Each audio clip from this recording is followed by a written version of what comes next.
Welcome to Decades of Horror, the 1970s. Don't be afraid. I'm an ugly old man, but I'm harmless. This is episode 146, recorded August 9th, 2021. Gruesome Magazine. I am your host, Doc Rodden, and this podcast is about horror films released between 1970 and 1979. Each episode, my co-host Jeff Mohr and I will take a look at another classic, or not so classic, film from this wondrous, groovy, gory, influential decade. With me tonight is my favorite Grue-Crew. Starting off with Jeff Mohr. Jeff, sir, how are you doing? I'm good. I'm fired up to talk about this movie. Fired up. All right. Also joining us tonight is Bill Mulligan, writer, director, special effects guru, and all-around nice guy. Oh, your ride's here. Apparently. They're coming to get me, I think. They're coming to take you away. Oh boy. So I learned a lot this week. If you need to do something involving plumbing, get a plumber. It's always been my motto. Next week. That's good advice. Yeah, next week I'll try to work on the electricity in the house and learn another lesson. Possibly my last. So yeah, but anyway, it's all worked out now. Shocking. Yeah. All right, also joining us tonight, the master of puns. All right, is Chad Hunt, comic book artist, co-host of Decades of Horror, Classic Era. He is also a producer and director. We should mention that. And he too is an all-around nice guy. How you doing, Chad? Well, my plumbing works. That's what I hear. TMI. Don't turn your back on Chad. Oh man, you guys took it in a way different direction than I intended. I'm Did great. Did we really? Did we really? All right, we are here to talk about a horror film from 1973. One called The Messiah, or just Messiah of Evil. It has a lot of other names, including Messiah of the Evil Dead, Deep Swamp for some silly reason, Messiah of Evil, The Second Coming, Revenge of the Screaming Dead, which I kind of like that title, Night of the Damned, Return of the Living Dead, which, hey, let's stop. Dead People, and Bloodbusters. Were you going to put that slide up? We are. I haven't gotten there yet. I guess they're on there I'm too. sorry. I'm going to put the slide up. All right, I'm going to put the slide up. Well, did you know that Revenge of the Screaming Dead, that was the one they had to put in because Romero and the boys sued him over Return of the Living Dead, I think. Or somebody.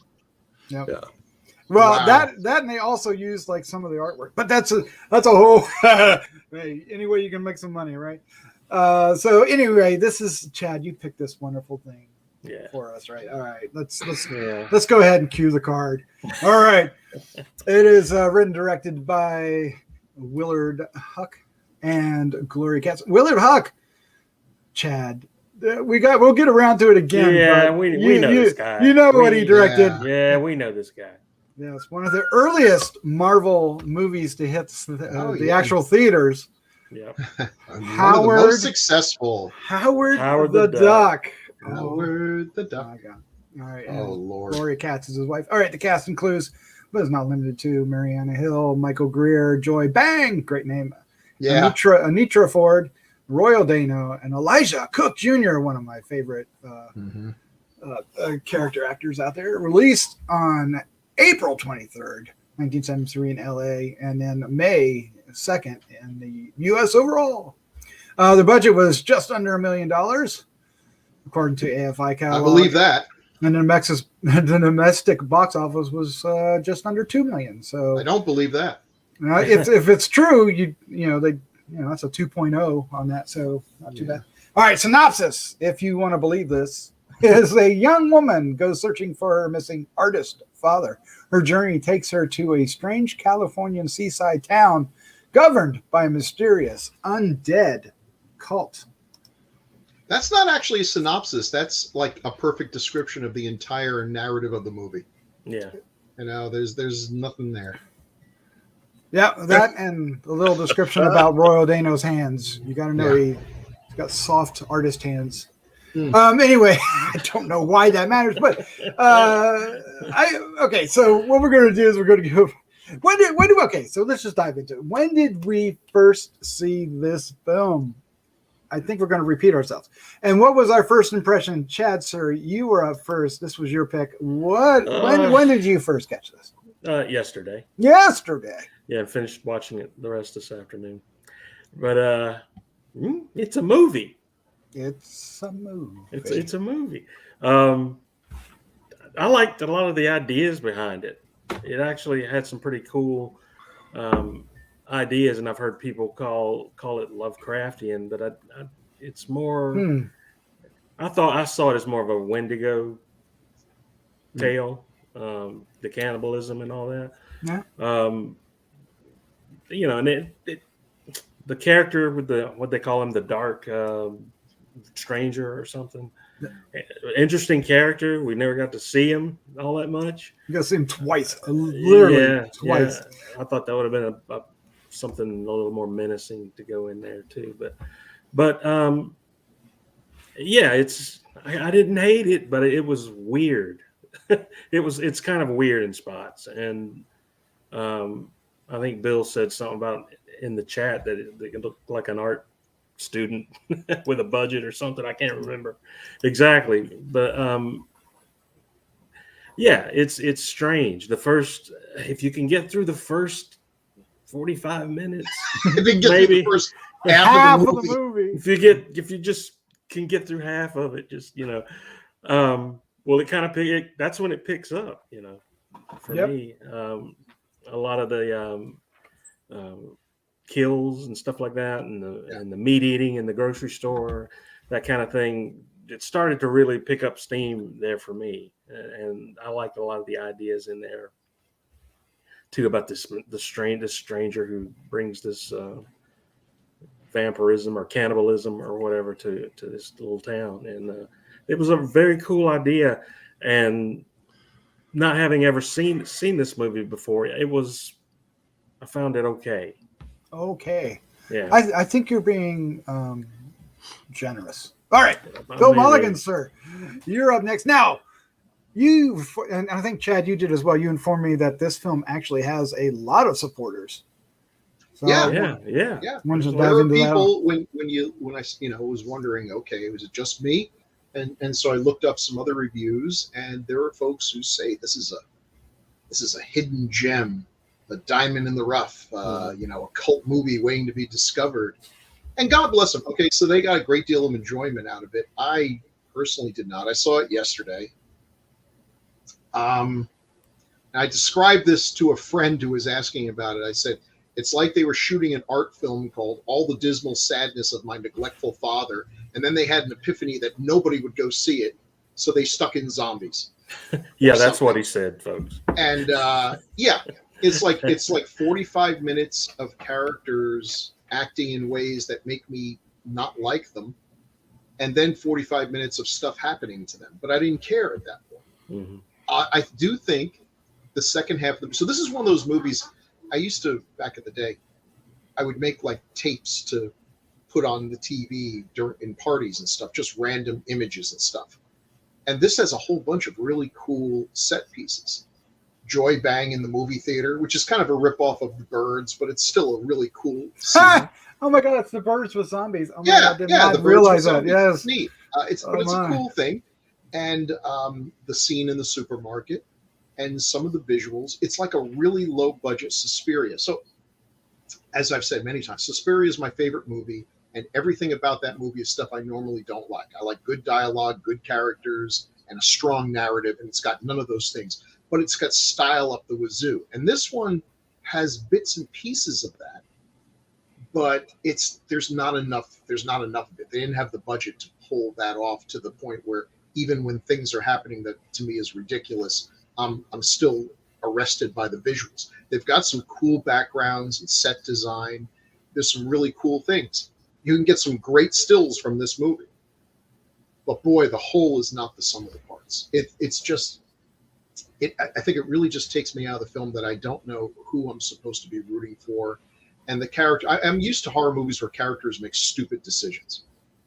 But when you're walking down the street and a mouse-eating albino with a truck full of dead people who's playing Wagner, which he somehow pronounces as Wagner, pulls up and says, "Would you like a ride?" and you say yes, at that point, I really don't care what happens to you because you're clearly too stupid to live. Good point. Good point.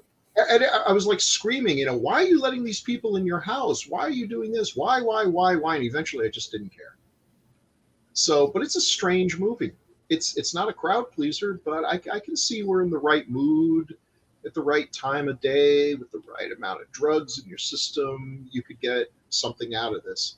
But I was really hoping I was going to find a cult classic I could champion, and it's not just it. not, it's just not it. Okay. All right, Jeff Mohr. Here comes the litmus test here. When did you first see this film, and what was your first impression?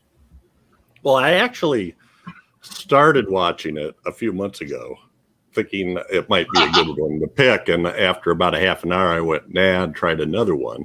Now, I kind of take that back because it's like you said, there's not a lot happens. You got to be in the mood, and you guys kind of warned me what I was in for. So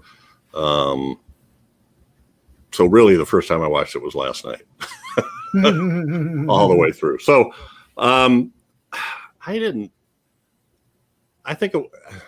maybe I'm with Chad. I think it was okay. It was, there's some great scenes in it. I kind of like the overall plot line, but they left some of the explanation out. Although you could kind of figure out what was going on, although you didn't know the details. Like we don't really know.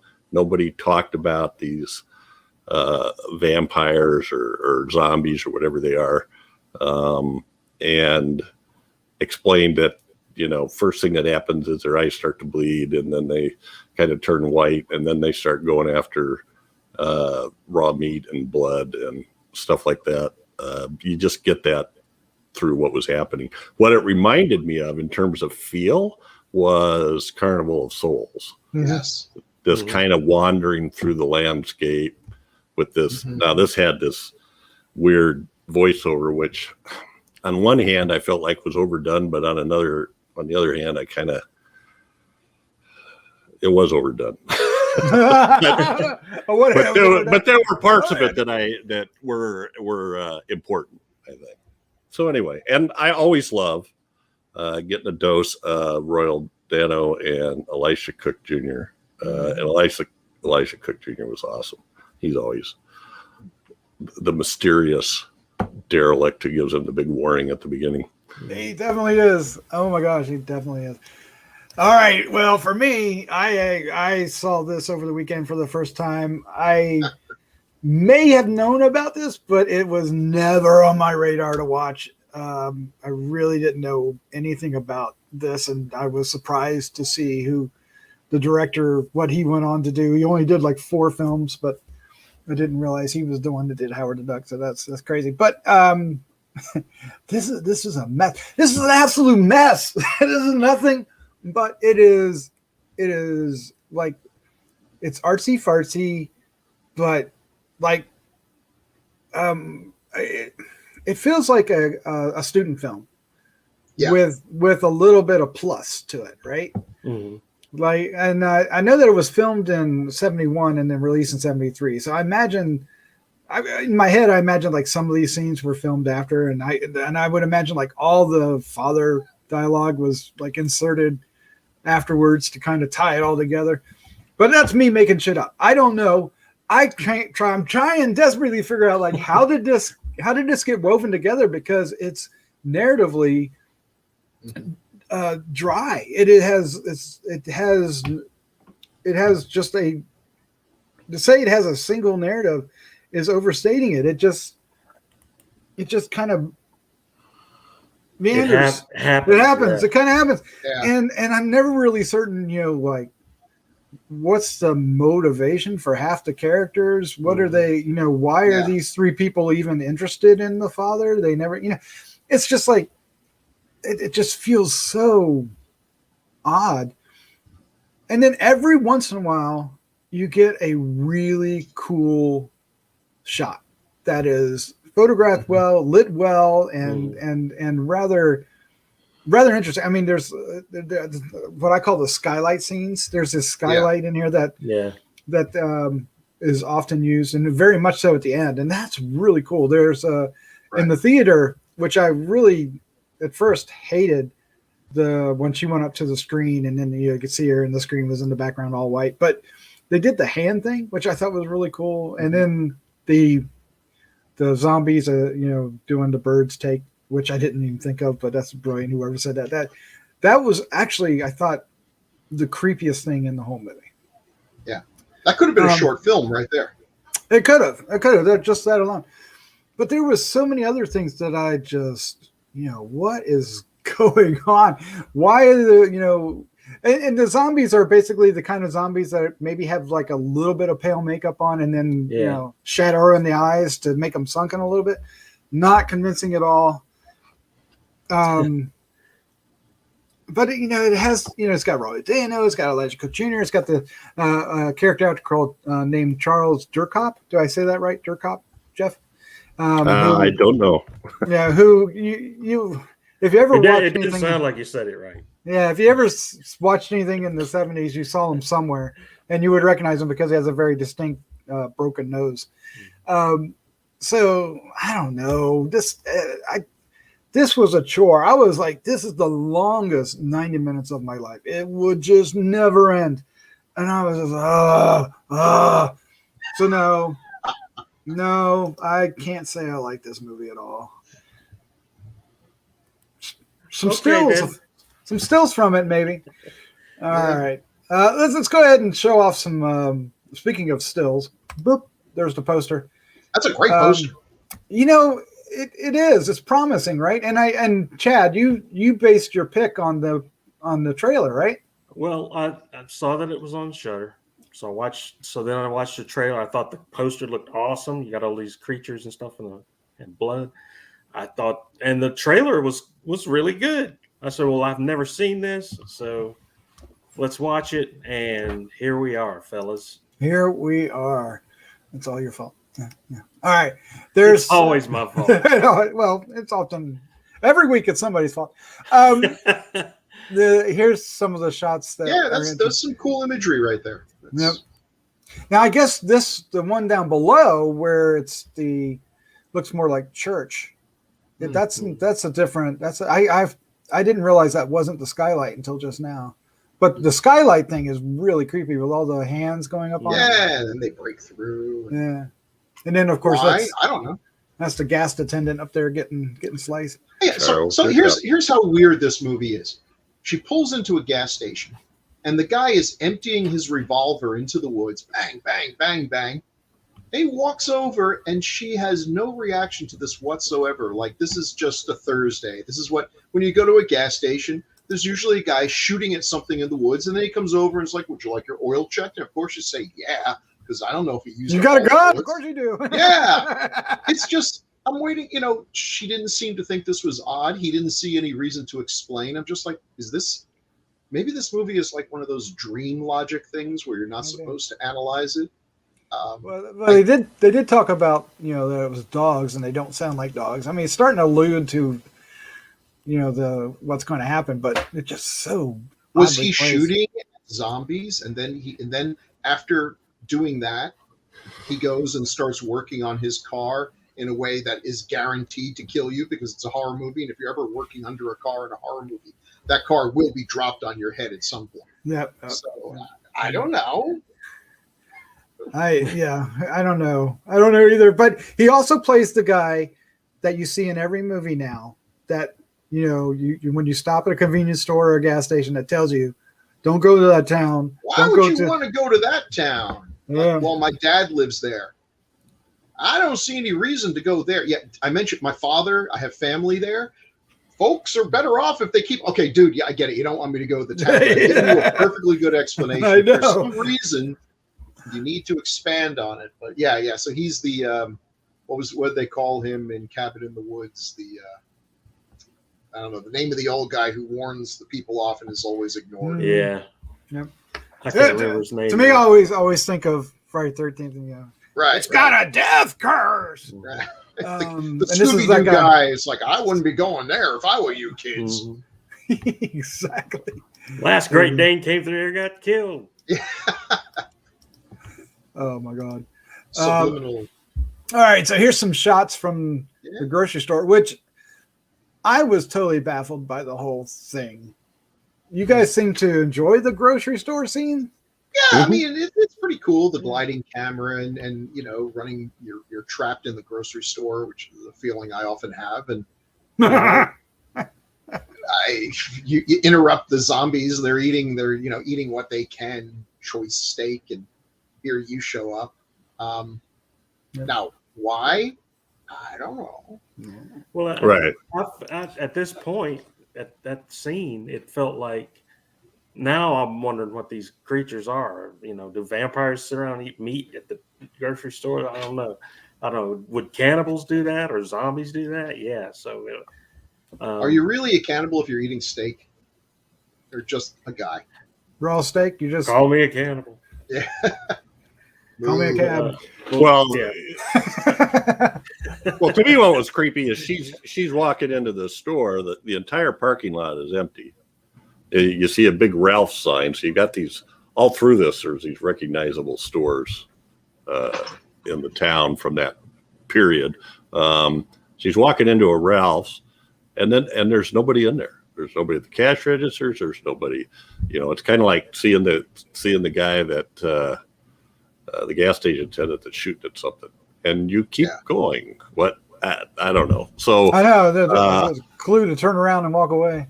And then she sees them feeding at the meat counter, and I don't know. It's to me, it fits into the category of the I don't know, the few really cool scenes that are in here that don't necessarily make a lot of sense, but they're kind of visually cool. At least it's something happening. But you're right, Jeff. I was kind of puzzled by the product placement here. I'm sure Mobile and Ralph's were really thrilled to be so prominently displayed in this movie. Fill her up at $2 and no knock. When was the last time you heard that? I love old movies where they hand the guy like $1 and he's actually got to spend some time, as opposed to now where you just like, and that's it. There's $1 worth of gas. Well, and the term no knock. I'm not. No knock. Yeah, people wouldn't recognize that. Low test gasoline. Mm. Yeah. Oh man. No knock. Yeah. I mean, it also had the old cylinder gas cans too, gas tanks. Yeah. So. Oh yeah. And then here's some of the other cast members. We're going to be showing off Joy Bang and Elijah Wood here in a second, but we don't really have everybody. But here's name that band at the top. That's a band at the top. No, stop. It is not. It's the 5 Meat Guys. 5 Meat Guys. Michael Greer at the top, and we have Anitra Ford, and then Marianna Hill down to below.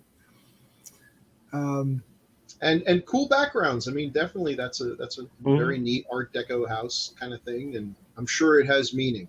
That was her father's artwork, right? Yeah.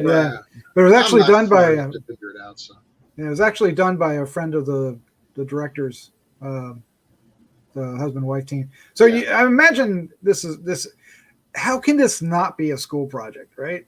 I mean, it just feels like a school project. It's got from the dialogue to the performances to and I'm like, I wonder if Paul Dano and Elijah Cook Jr. were like adjunct teachers at this school, and they just have to say, okay, I'll come on for a day. According to this one actress, and I can't find this anyplace else, Anitra Ford says that towards the end of filming, the investors pulled their money out and the film was never finished. And then she goes on to say an unnamed Frenchman, bought the unedited footage, edited it, and released the movie under the title of Messiah of Evil. I really felt like the whole Darkman thing felt either tacked on or edited to ribbons. Like there had to be either more there that we're not seeing, or this was just something they put in there to give some kind of. Or maybe they thought there would be sequels. Oh God, no! There's I can't imagine any distributor looking at this and thinking, "Oh, this is going to be a box office smash." Yeah, you were talking about people saying things. Joy Bang, who plays the young Toni character, you see her in the bottom right there. And we'll show her. Well, let's go ahead and show her stuff here.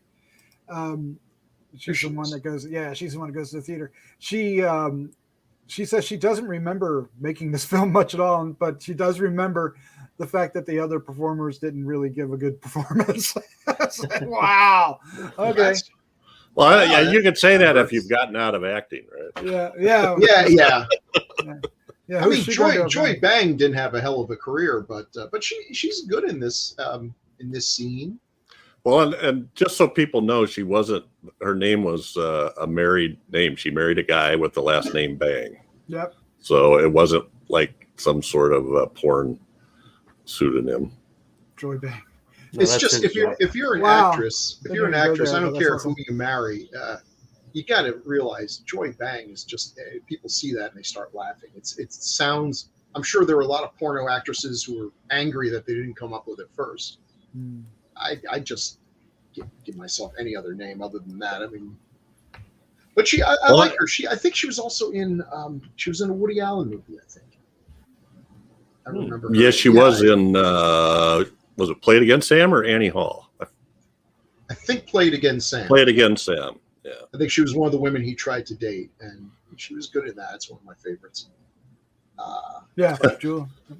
Again, she's fine in this in her one scene, but the character, I can't tell you anything about the character because I didn't understand that character, or for that matter, any of them. They just seem odd. I don't know why they were in her house.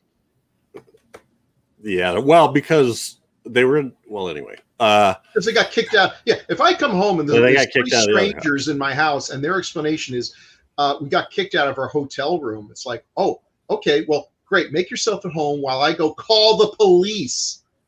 Get out of my house. You got kicked out of a hotel and I'm going to let you stay with me? And and I thought this was, I don't know if it was hilarious or perfect sign of the times, but her biography in IMDb describes her as cute, bubbly, and engaging. She blithely epitomized the quintessential free-spirited, groovy, and funky late 60s, early 70s hippie girl. Yeah. Almost always playing with infectiously naughty, upbeat, good humor, the kind of brash, I don't know. That sounds like it was written by an 80-year-old. It might have been her.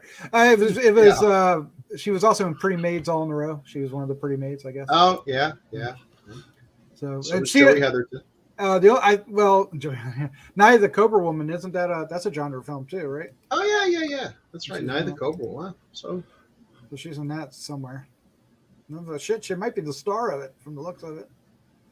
But she doesn't remember making this one.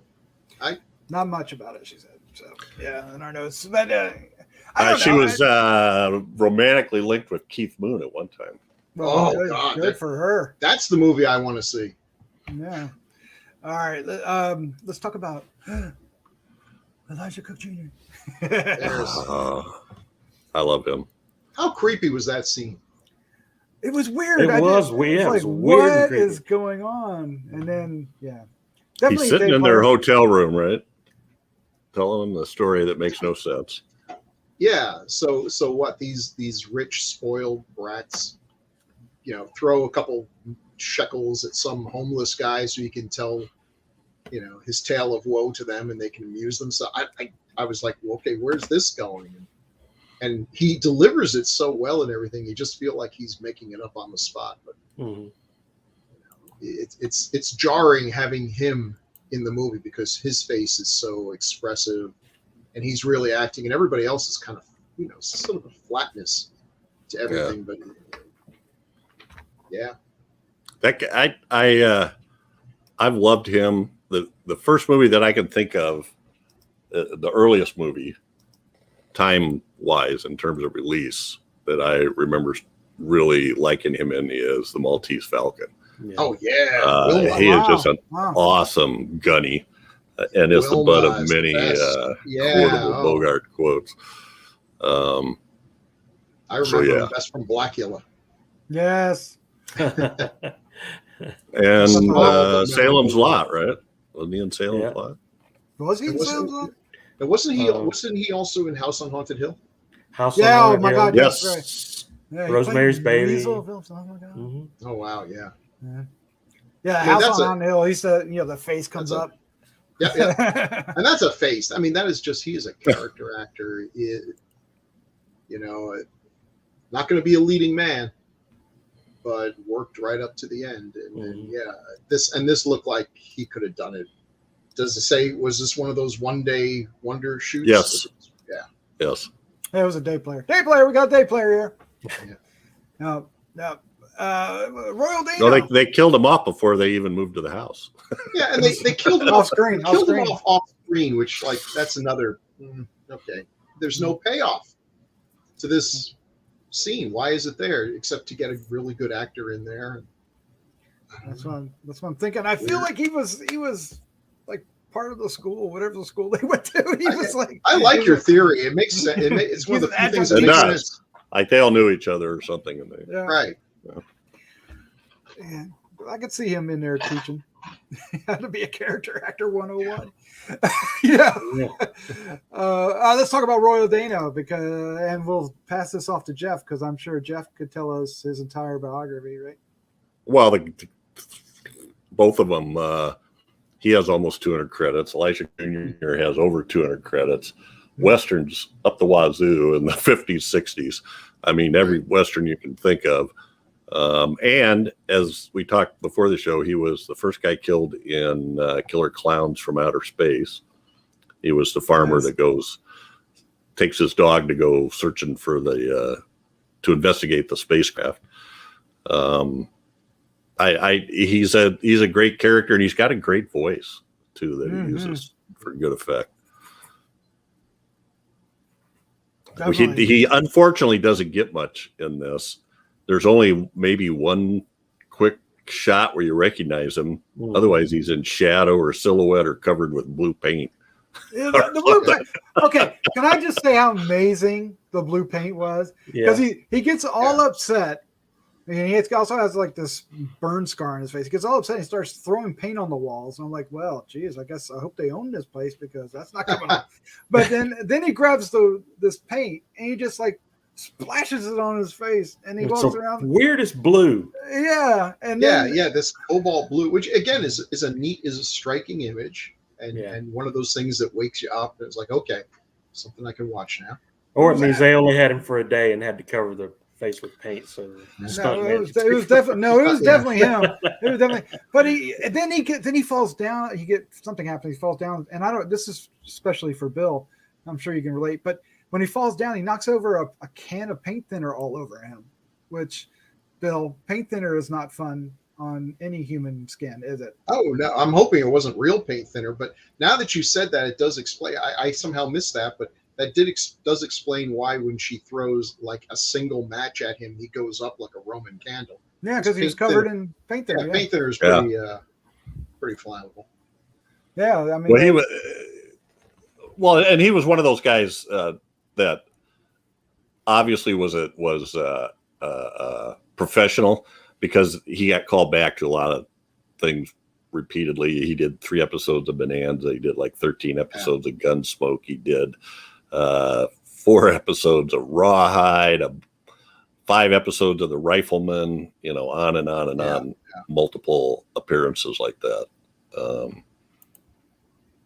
One of those guys you don't realize what you got when you're watching him. You're just going, oh, there's that guy again. I didn't even know his name when I'm watching that stuff, but now I love seeing him. Yep. Yeah, but he did a lot of narration stuff, and of course he narrates a lot of this movie as well. I guess that's him, right? I mean, I took it that a lot every time. Yes, that was. Yeah, they credit. It sure sounded like his voice. Yeah. Yeah, and he certainly, because I was like, I knew he was going to be in it.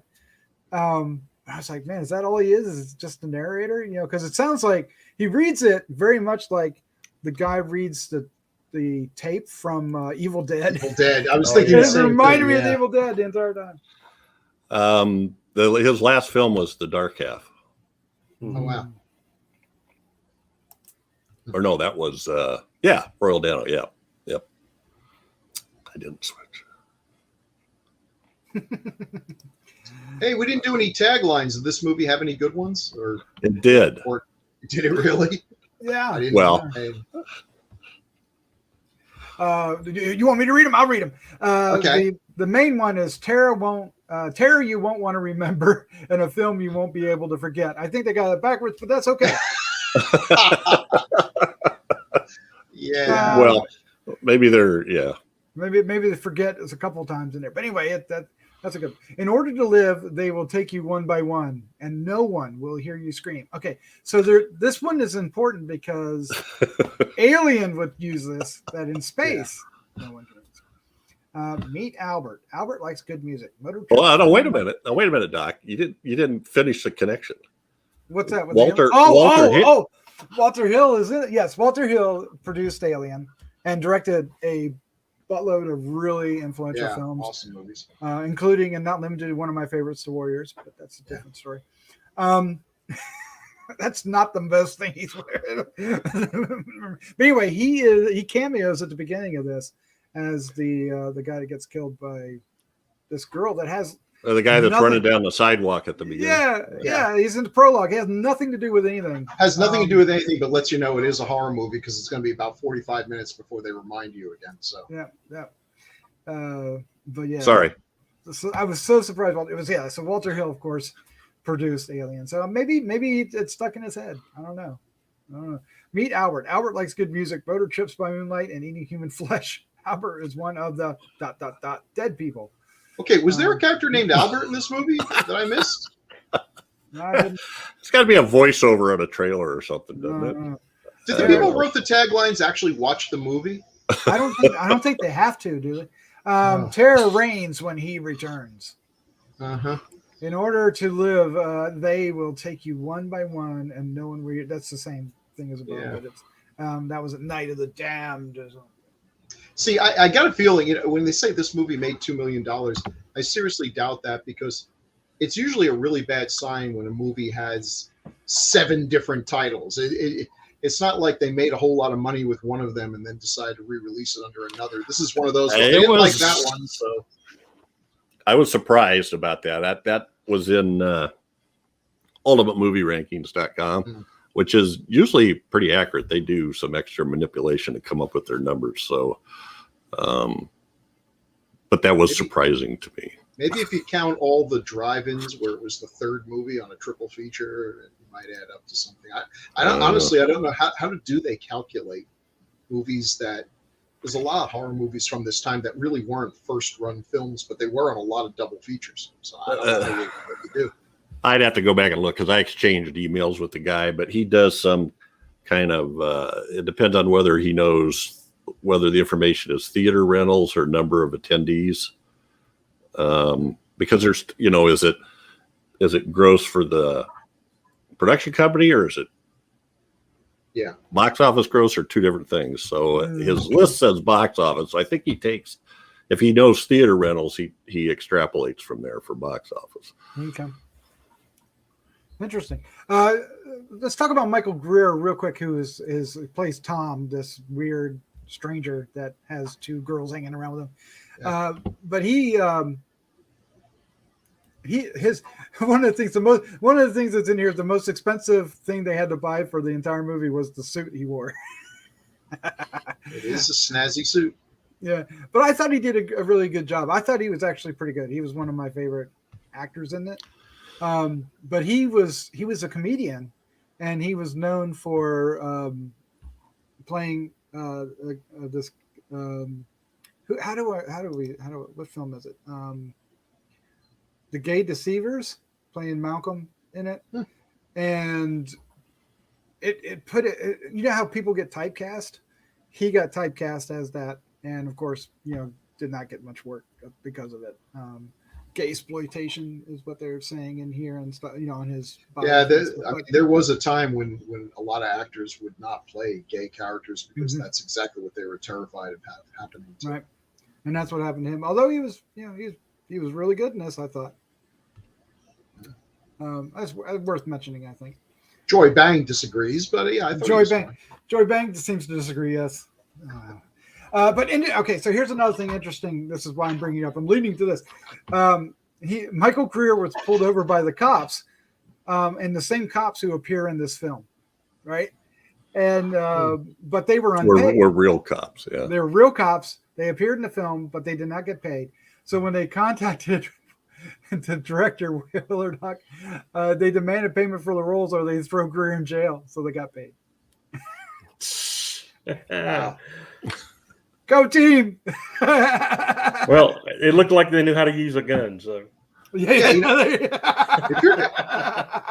you're going to stiff someone on your movie and not pay them, I would not start with the folks who are armed and able to arrest you. Mm-hmm. So, yeah. Well, they said somewhere it said that a lot of the people in this, it must have been like the townspeople, were unemployed NASA staff. I don't know if that was when there was a bunch of layoffs. You know, there were times where it was sort of, it was well known that aerospace engineers a lot of time ended up driving buses in Seattle because a lot of the aerospace companies had laid off people, and I think that was in the early 70s. So I don't know if that's has any connection to that or not. You send a man to the moon, and this is your reward. You're driving a bus and We're acting done. in an incomprehensible horror movie. So the Dark Stranger, we mentioned that there's a Dark Stranger in the film. He's actually played by Michael Greer as well. I didn't realize that. Oh. Okay. Well, I thought it was him based on the body, motions, but they never showed him. So I figured they must not have wanted to leave it ambiguous. Now, earlier we mentioned Annie Hall, but we were meaning to say the other film. What was the other film? Played Against Sam. Played Against Sam. Now, Annie Hall does have a connection, however, with this movie, in that The House of Exorcism and this film were on the movie marquee in Annie Hall, and chosen by Woody Allen for a reason, because he thought the titles were serving a punchline to what he was talking about, the contempt he was having at the time. So. Things happen. There you go. So there. So a Bava film sort of actually got into a Woody Allen film. Okay. Interesting. Yeah, it did. It did. I didn't think about it that way, but yeah. All right. I don't know what else we can say about this film. So I have a question about the guy's name is Bennie Robinson. I swear that guy looked familiar, the albino trucker, but that's his only credit. He has a twin somewhere, I'm sure. Not a literal twin, but a visual twin. Okay. I thought he was very familiar too, and I don't know if he's actually albino or if it was just makeup or not. And this is one of those tropes that has thankfully kind of died out. There was a time when an albino was just basically shorthand for evil albinos, and I'm sure folks who are albino were not thrilled to ever see themselves portrayed in movies, because I'm trying to think of a positive portrayal of an albino. It's always a bad sign, If you're not already an evil albino, you turn into one, like in the Omega Man or something. Yeah, it's interesting to me in this movie how there's a lot of scenes where you expect something violent to happen and it doesn't. So, for instance, when he's given, I forget the characters, the woman that goes to the grocery store, he's given, or is it Joy Bang? He's given her a ride, and he starts doing really freaky stuff, and she goes, I'm going to get out now. So he stops and lets her out. Yeah, just lets her out. And then in the movie theater, they don't like all of a sudden jump and nail, attack Joy Bang's character. They let her run around for a while and realize she ain't getting out of there. Yeah. And then they grab her, I don't know. I just found that a little bit interesting. Maybe they were trying to heighten the tension in some way. But I like the shot of him hopping over the seats. Everybody else was running out the aisles, and he was just like stepping over the seats. Right. Long legs. It's crazy. All right, well, let's wrap this up. Let's give our recommendations of The Messiah of Evil. And Chad, sir, you've been awful quiet, daggone. You're first. Explain yourself, sir. No, well, I've already explained why I picked it. I'm sure there's an audience for this kind of movie. Well, didn't you say that Shudder had like 4 out of 5 stars? I did not. I didn't. Yeah, there are 4 out of 5 skulls on Shudder. Not a negative review. I must have read 100 reviews. So I said, okay, this will be a good one after all my other debacles. But but if you're just a regular horror fan who likes vampires or zombies, even there's better movies. I just can't. Honestly, I can't recommend somebody watch it without tremendous negative backlash on me. Yeah, I can't recommend it. Can't recommend it. I can't. Well, hey, there's nowhere to go but up from here, right? All right, Bill Mulligan, sir. What is about that? What's your impression? Yeah. What is your recommendation? Yeah, I mean, I don't recommend this to everybody, but look, if you're the kind of person who thinks that Let's Scare Jessica to Death is your favorite 70s horror movie, you might like this. This very slow burn. Anja and Hess, if that's your I jam. mean, and I like Anja and Hess, but yeah, it's also one of those that would not have a lot of mass appeal. There is definitely room for these quiet, weird, very quirky films, but you absolutely have to be in the right frame of mind when you watch them. And I don't think I was in that. I expect we're going to get some complaints that we're a bunch of Philistines for not glomping on to the genius of this. Probably. Fair enough, but yeah, it's got very limited appeal. Yeah, I happen to like some cool set pieces though. Yep, I'm not well. Never mind. I was going somewhere and I forgot where I was going. Jeff, sir, what is your recommendation for this one? Okay, so we had somewhere in the information that we had, it says that in 2003, the British Film Institute hailed Messiah of Evil as, quote, a rare work of cinematic genius, unquote, in the horror film genre. And if you go to, but there's a lot of mixed stuff too. So somebody called it a real bow wow. I mean, actually, Katz, the wife, the co-writer and director, she called it a real bow wow at some point. Kim Newman, who you see in a lot of British, extras on British horror films, Hammer films and stuff. He considers it a neglected and surreal horror film. He talks about a lot of pluses that it has, but he doesn't actually say it's good. I don't think. He just sees a lot of tropes and things in there that become common.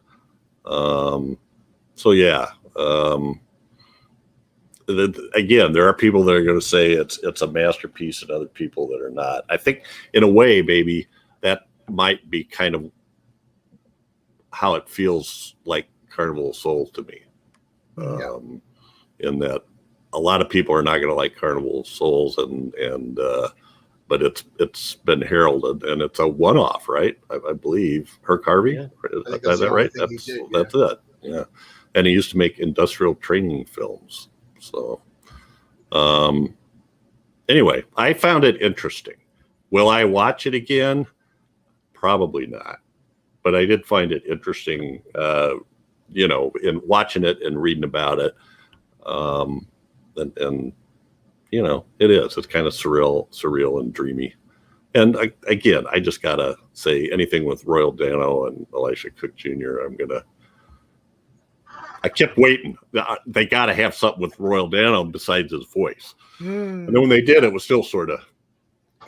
Anyway, I don't know. Blue paint may have won it over. Blue paint might have saved it.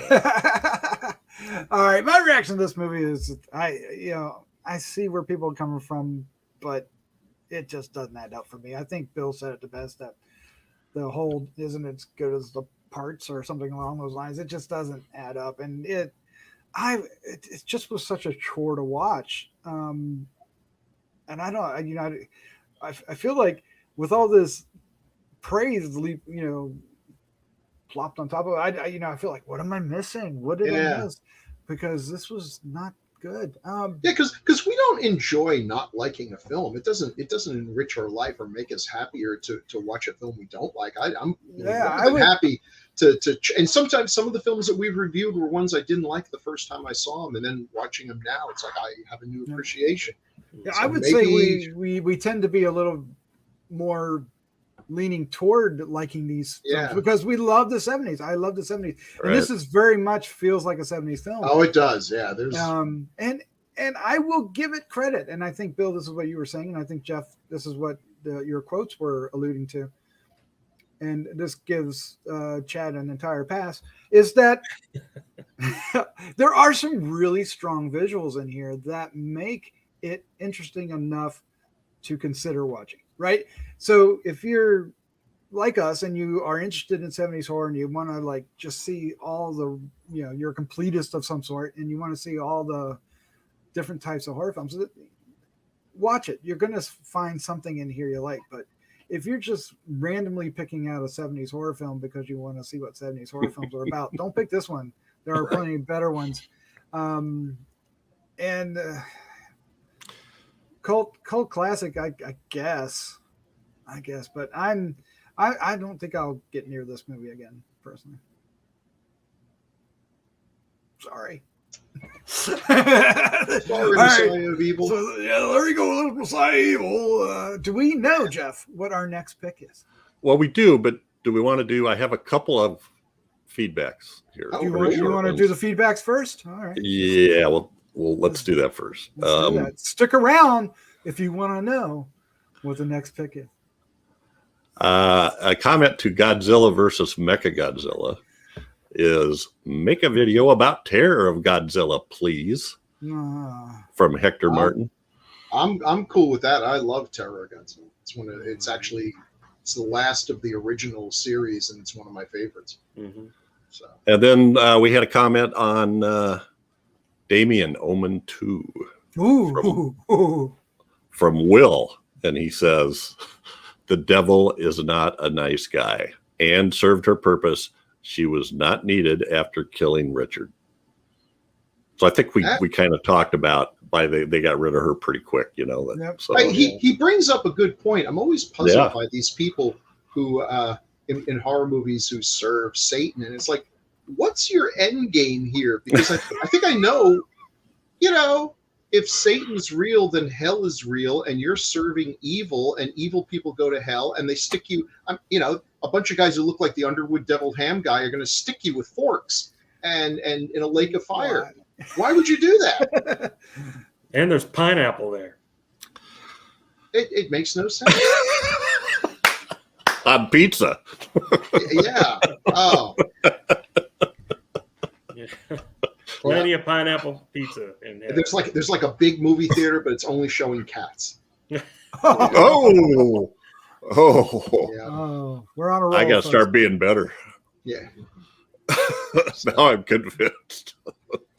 So she got what she had coming to her. So thanks for the comment. Appreciate it, Hector Martin. Yes. And I think you will see a Terror of Mechagodzilla. Oh, we're definitely going to cover it at some point. Yeah. Oh yeah. Got to get all the kaiju films in.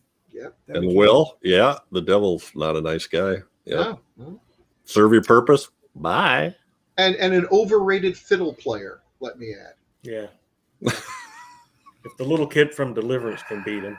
That's right. Yeah. Devil went down to Georgia, and it's like I've always had a problem with that song because when the devil starts playing, he's terrible. Yeah. I think almost anyone. Johnny beat him easy, but I think almost any kid could. That wins. He's yeah. He made the boss scream. All right.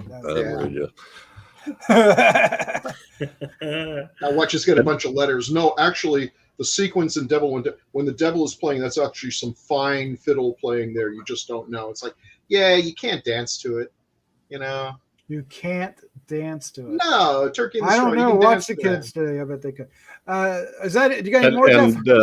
No, that's it. But just and Ralph Macchio could beat the devil playing guitar. Right. Oh, Crossroads, right? Crossroads, yeah. He could play. So anyway, Yeah, he was. Purple has a very Who was that? inflated sense of his Stevie own. Vai, right? Was it? Steve Vai, yeah. Steve Vai Yeah. versus Ralph Macchio. I don't think Steve Vai played the actual devil. No, it was actually Devil's minion there. Ry Cooder. Well, I mean, the character. Oh, well, of the that was devil one of the was songs, not- but yeah, all right. Oh wait, Ralph Macchio beat Ry Cooder on guitar. Ry No. Cooder played guitar for Ralph Macchio. Okay, and he beat the devil. Okay, that makes He sense. beat the devil, Otherwise, this would be a total fantasy. Although I don't know who was playing during the guitar off. That was So That was I Ry- have no idea. what we you're talking have to about. go. It was Ry Cooder and Steve Vai at the end. All right. I was really afraid that we weren't going to go off the rails at all today, but Messenger of Evil, everybody. Messenger of Evil. all right. So what are we doing next, Doc? I don't know. What's our next pick? We are going a little bit more on the fantasy side, maybe sci-fi side, but there is definitely plenty to talk about with this film. Yeah. Oh yeah. One of my favorites, Beneath the Planet of the Apes. Yeah, baby. The feel good ending of the 70s. Yep. It is. I oh love my- that movie. It is pure 70s ending. And Oh, absolutely. now, okay, Escape is better, but we've got to start here. We can't start with Planet because that would be in the classic era. Right. That would be cross. But this is a great. We're gonna have so much to talk about that movie. It's so great. I mean, here's a movie that went as far as any movie could to say that's it, no more. Sequels are not even in the realm of possibility. Over and done. And what, a year later, out came the next one. So, Yep. Mm. Don't. oh, Hollywood never change. Say never. Yeah. There's always a way. They were Marvel before Marvel was Marvel. Yeah. I can't wait. I am a huge fan of the original Planet of the Apes. All right. With that, if you're still listening, we want to thank you for hanging out with us. We hope you enjoyed this review as well as many others on the site. If you would, please hit the subscribe button or share with a friend. Both do us great things and wonderful, wonderful things, and we would appreciate it. Leave comments. We want to hear everything we got wrong about Messiah of Evil because I have a feeling there's going to be a long list of that. But and of course, Jeff, Bill, Chad, you too, sir. I want to thank you all for joining me tonight because this was a lot of fun. Thank you. Yes, As great to be always. here. Yeah, thanks. Yeah. And thanks for picking that, Chad. I would not have watched it otherwise. And Neither would I. Would Neither never would watch it otherwise. So thank you. Honestly, if I'm gonna have to watch that movie, at least I want to be able to come and talk to you guys about it. Yeah, it's yeah. fun. So Yep. At least Exactly. it has purpose and meaning now. Right.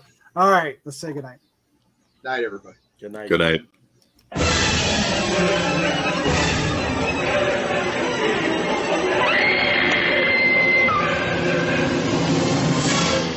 Gruesome Magazine.